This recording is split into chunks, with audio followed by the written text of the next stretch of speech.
આપ જોઈ રહ્યા છો ગુજરાત ફર્સ્ટ અને ન્યૂઝ રૂમ લાઈવ સાથે હું છું કશિશ। સમાચારોની શરૂઆત કરીએ હીટ વેવ વચ્ચે માવઠાથી। દાહોદ જિલ્લામાં જેમ હાલ વિગતો પ્રાપ્ત થઈ રહી છે, એક તો કાળઝાળ ગરમી અને બીજી તરફ માવઠાનો માહોલ સર્જાયો છે। અચાનકથી વાતાવરણમાં દાહોદ જિલ્લામાં પલટો આવ્યો છે અને જેમ વિગતો પ્રાપ્ત થઈ છે, લીંબડી હોય, મીરાખેડી હોય, રેટિયા હોય સહિતના તમામ વિસ્તારમાં વરસાદ જોવા મળી રહ્યો છે।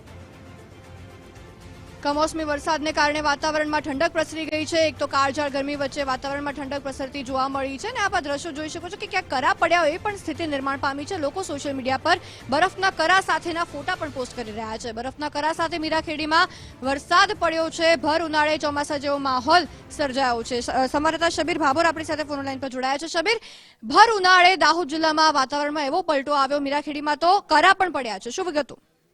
ચોક્કસથી કશી હવામાન વિભાગની આગાહીની વચ્ચે આજે જે વહેલી સવારથી સમગ્ર દાહોદ જિલ્લામાં વાતાવરણમાં પલટો આવ્યો હતો। દાહોદ જિલ્લામાં જે ભર ઉનાળે વાદળછાયું વાતાવરણ સર્જાયું હતું અને બપોરે અચાનક જે ગરમીની વચ્ચે વરસાદ વરસ્યો હતો। દાહોદ, ઝાલોદ, લીંબડી સહિતના વિસ્તારોમાં મુશળધાર વરસાદની સાથે મીરાખેડી તેમજ તેની આસપાસના જે ગ્રામ્ય વિસ્તારોની અંદર બરફના કરા પણ જોવા મળ્યા હતા। હાલ એવું કહી શકાય છે કે જિલ્લામાં મોટે ભાગે જે છૂટો છવાયો વરસાદ જોવા મળી રહ્યો છે, એટલે ચોક્કસથી કહી શકાય કે જે ઉનાળાની જે 40 ડિગ્રી ગરમીની વચ્ચે અત્યારે અચાનક જે ચોમાસા જેવો માહોલ સર્જાયો છે।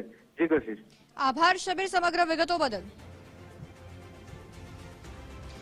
ભર ઉનાળે માવઠું પડી રહ્યું છે વરસાદ અને એમાં પણ મીરાખેડીમાં તો સાથે કરા પણ પડ્યા છે, એટલે આપ કલ્પના કરી શકો છો એપ્રિલની એક તો ગરમી હોય, હીટવેવની આગાહી હોય અને બીજી તરફ માવઠું અને સાથે જ દાતા તાલુકામાં પણ કમોસમી વરસાદ પડી રહ્યો છે। જે વિગતો હાલ પ્રાપ્ત થઈ રહી છે, એક તો હવામાન વિભાગ દ્વારા માવઠાની આગાહી કરવામાં આવી હતી અને દાતા તાલુકામાં પણ વાતાવરણમાં પલટો આવ્યો છે। માત્ર દાહોદ પરંતુ દાતામાં પણ વાતાવરણમાં એવો પલટો આવ્યો છે કે બપોર બાદ અચાનક જ વાદળછાયું વાતાવરણ જોવા મળી રહ્યું હતું, વરસાદ શરૂ થયો હતો।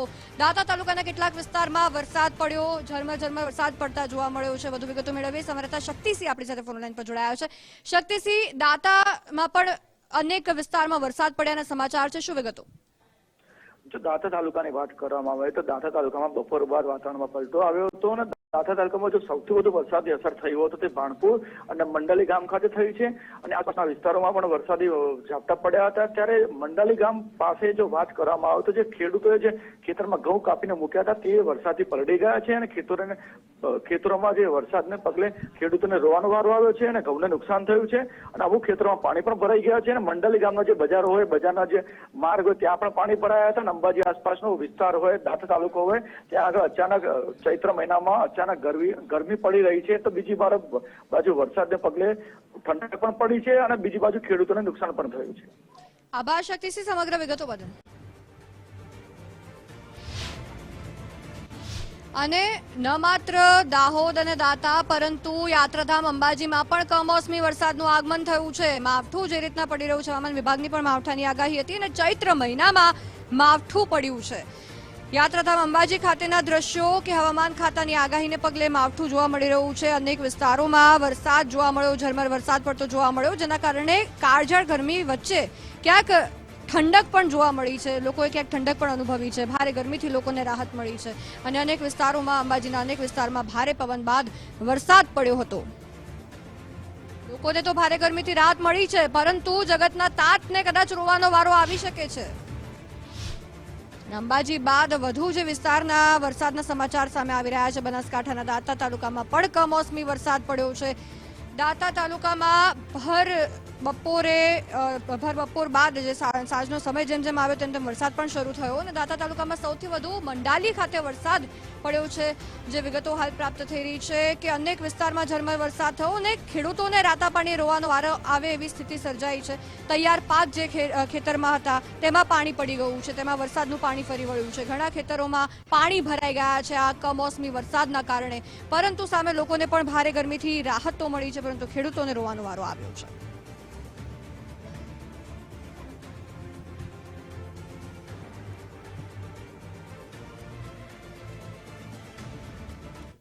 ગુજરાતના કેટલાક ભાગોમાં પ્રી મોન્સૂન એક્ટિવિટી સાથે વરસાદ પડવાની શક્યતા રહેલી છે। હવામાન વિભાગ દ્વારા જે આગાહી કરવામાં આવી હતી, હવામાન વિભાગે એમ કહ્યું હતું કે 13મી એપ્રિલથી હીટવેવની સાથે સાથે વરસાદ પણ જોવા મળશે। હીટવેવ 13 એપ્રિલ સુધી રહેશે અને ત્યારબાદ માવઠું પડશે, પરંતુ અત્યારે આજે તો 11 એપ્રિલ છે અને વરસાદ શરૂ થઈ ગયો છે। અનેક એવા વિસ્તાર છે કે જ્યાં વરસાદનું આગમન થયું છે, કેટલાક ભાગોમાં વાદળછાયું વાતાવરણ રહેશે એવી હવામાન વિભાગ દ્વારા આગાહી કરવામાં આવી છે। આંધી અને ગાજવીજ સાથે વરસાદ પડવાની શક્યતા સેવાઈ રહી છે એટલે ખેડૂતોને જગતના તાતને રાતા પાણીએ રોવાનો વારો આવ્યો છે। 17મી એપ્રિલ બાદ આપને જણાવીએ કે રાજ્યમાં ગરમીનું પ્રમાણ વધવાની શક્યતા છે। રાજ્યમાં 43 ડિગ્રી તાપમાનનો પારો 17મી એપ્રિલ બાદ જવાની શક્યતા રહેલી છે, પરંતુ એ પહેલા હાલ તો વરસાદના કારણે અનેક જગ્યાએ વાતાવરણમાં ઠંડક પ્રસરી છે। તારીખ 12મીથી આવતીકાલે જ પ્રી મોન્સૂન એક્ટિવિટીની શરૂઆત થઈ જશે અને તારીખ 12 થી 15માં ઉત્તર ગુજરાતના ભાગો, મધ્ય ગુજરાતના ભાગો, બનાસકાંઠાના ભાગો, સૌરાષ્ટ્રના દક્ષિણ સૌરાષ્ટ્રના ભાગો, કચ્છના ભાગો, લગભગ ગુજરાતના મહદ ભાગોમાં પ્રી મોન્સૂન એક્ટિવિટી શરૂ થવાની શક્યતા રહેશે। સુરત અને આવડના વલસાડમાં પણ હવામાનમાં પલટો આવશે, એટલે આ જે પ્રી મોન્સૂન એક્ટિવિટી છે એ લગભગ 12 થી 15માં તો ખરી, ક્યારેક 17 તારીખ સુધીમાં કંઈક કશે વાદળવાળું રહી શકે, પરંતુ થંડરસ્ટોર્મ એક્ટિવિટી વધારે થશે। વાદળ, વાયુ, આંધી, વંટોળ અને આ બધા સાથે તારીખ 12 થી 15માં એક લગભગ પ્રી મોન્સૂન એક્ટિવિટી આવી રહી છે। પ્રી મોન્સૂન એક્ટિવિટીમાં ગાજવીજના વાદળો છે વહેલી સવારે અથવા તો બપોર પછી થતા હોય છે, પણ ઉલ્લેખનીય છે 18મી તારીખે પણ ફરી વેસ્ટર્ન ડિસ્ટર્બન્સ આવશે।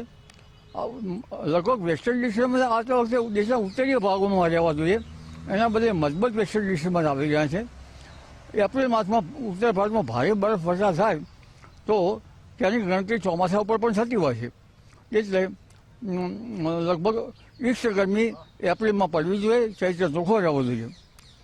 હવે ગરમીની વાત કરીએ તો તારીખ આવતીકાલ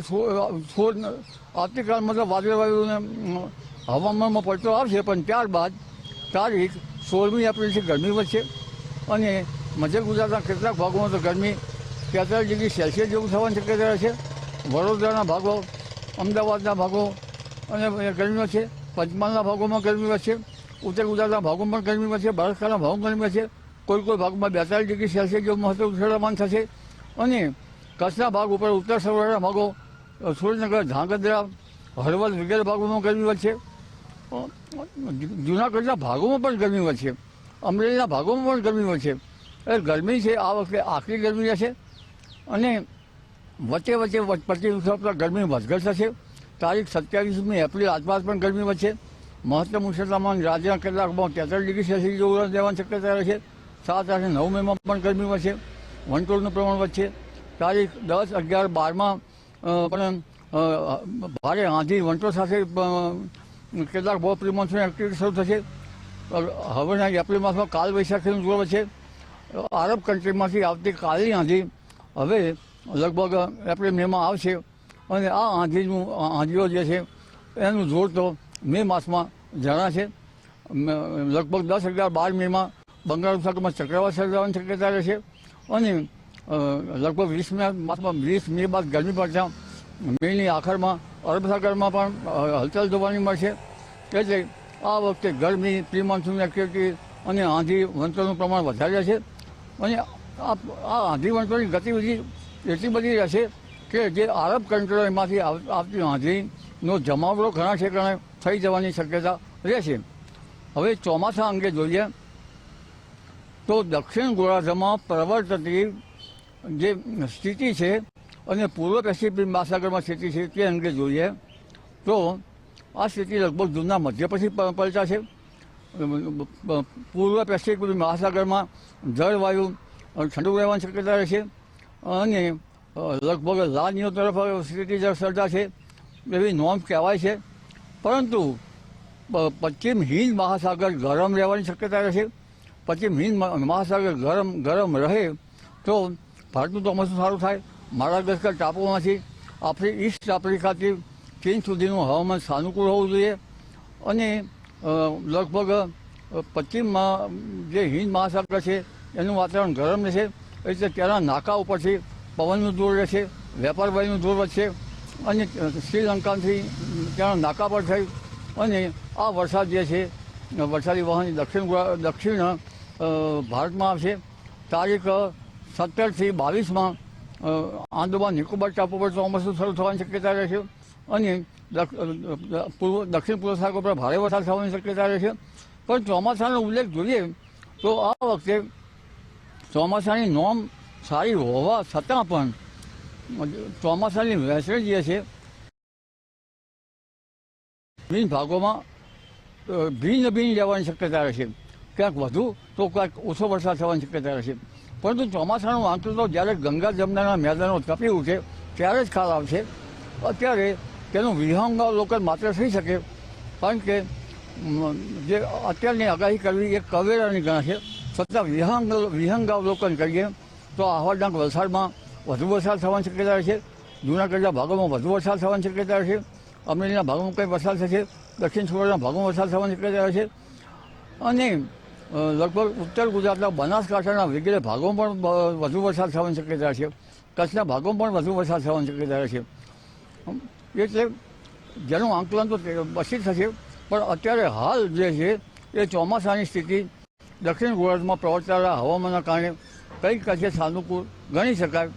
જ્યારે ગંગા જમનાના મેદાનો તપે અને વ્હાઇટસોપ મંડળમાં જે ઉપલા લેવલની ગતિવિધિ વધે, જેટ સ્ટ્રીમ કેવી છે તેનો ખ્યાલ આવશે. અને વાદળાનો જે જથ્થો જે છે એ ઇક્વેટર ઉપર તો આવી જશે અને પ્રશાંત મહાસાગરમાં પણ વાદળાનો જમાવડો રહેશે.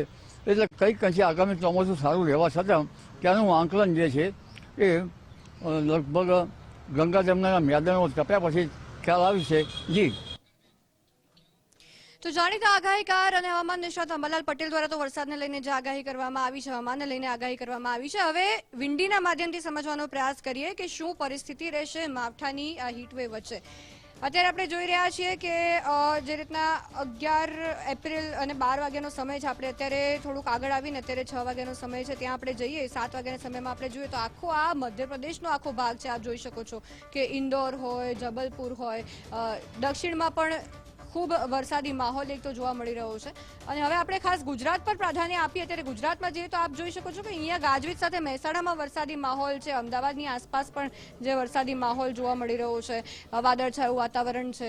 આપણે હજી થોડું ઝૂમ કરીને આપણે જઈએ તો ઉત્તર ગુજરાતમાં અત્યારે ખાસ કરીને વરસાદી માહોલ વધારે જોવા મળી રહ્યો છે. મધ્ય ઉત્તર ગુજરાતમાં વરસાદી માહોલ છે. બનાસકાંઠામાં પણ જેમ અમે આપને દર્શાવ્યું કે દાંતામાં અચાનકથી વરસાદી માહોલ હતો. હવે થોડાક આપણે આગળ જઈએ તો 11મી એપ્રિલ અને અડધી રાતની આપણે જો જોઈએ તો 4 વાગ્યાનો સમય જોઈએ. 4 વાગે અડધી રાતના એટલો વરસાદની એટલી આગાહી નથી થતી. આપણે 12મી